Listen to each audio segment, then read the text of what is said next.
প্রস্তাবিত বাজেটে টায়ার আমদানিতে শুল্ক আরোপের সিদ্ধান্ত থেকে অভিনন্দন ও টায়ারের মৌলিক কাঁচামালের বর্ধিত শুল্ক প্রত্যাহারের আহ্বান Bangladesh tyre tube manufacturers and exporters অ্যাসোসিয়েশনের সংবাদ সম্মেলনে জানানো হয়, টায়ার দেশে উৎপাদিত হলে ভ্যাট দিতে হতো, কিন্তু বিদেশ থেকে আমদানি করলে ভ্যাট দিতে হতো না।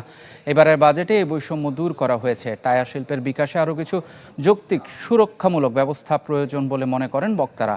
সংগঠনটি দাবি করে হালকা ট্রাক টায়ারে আরোপিত সম্পূরক শুল্ক অব্যাহত রাখা হোক এবং মোটরসাইকেলের টায়ারের সমমূল্যের সুরক্ষা আরোপ করা হোক। কভার করার মোটের উপর আমরা টায়ার এরা আশাবাদী, আমরা এটা নিয়ে চলতে পারবো। বাট আমরা দাবি জানাবো এবং আমাদের পণ্যটাকে আন্তর্জাতিক মূল্যের সাথে প্রতিযোগিতামূলক করার জন্য ওই ট্যাক্সটা যদি প্রত্যাহার করা হয় আমাদের জন্য আরো একটু সুবিধা হবে। বন্ধ ইন্ডাস্ট্রির জন্য রেভিনিউ কালেকশন দেওয়া হচ্ছে, রেভিনিউ ইনসেন্টিভ দেওয়া হচ্ছে, সেই নিয়ে আমাদের অত্যন্ত আমরা খুশি।